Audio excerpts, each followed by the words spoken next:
ধানের জাত নেই, অথচ মিনিকেট চালে সয়লাভ বাজার।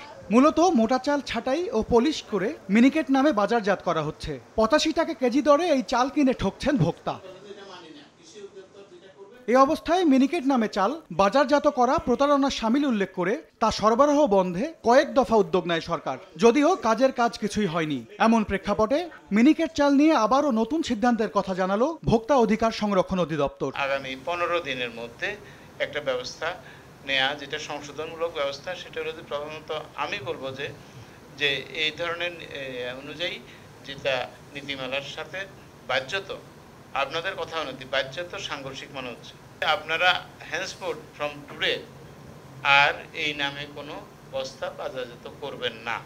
সরকারি সিদ্ধান্ত মেনে ধানের প্রকৃত নামেই চাল বাজারজাত করার প্রতিশ্রুতি দিয়েছে কর্পোরেট প্রতিষ্ঠানগুলো। তবে এক্ষেত্রে কৃষক ও মিল পর্যায়ে ধানের জাতের সত্যতা নিশ্চিত করার দাবি জানান তারা। ধান গবেষণা অনুযায়ী মিনিকেট বলে কিছু নাই, কিন্তু কৃষক কিন্তু মিনিকেট চাষ করতেছে, কৃষক মিনিকেট বিক্রি করতেছে, ট্রেডাররা মিনিকেট বিক্রি করতেছে, আমরা মিনিকেট কিনতেছি এবং আমরা মিনিকেট চাউল বিক্রি করতেছি। যখন আমরা জিরাশাল নামে ব্যাগে দিয়েছি, জুট ব্যাগে, এটা গ্রহণযোগ্যতা পায়নি কাস্টমারের কাছে। আমরা যেহেতু বাজারে যখন যাচ্ছি তখন এটাকে জিরা ধান বলছে, তা আমরা যদি জিরা ধান নামেও যদি জিরা চাল নামেও লিখি তাহলে আবার কিন্তু অনুমোদিত যে শব্দ, ওই শব্দ তারা সাপোর্ট করে না।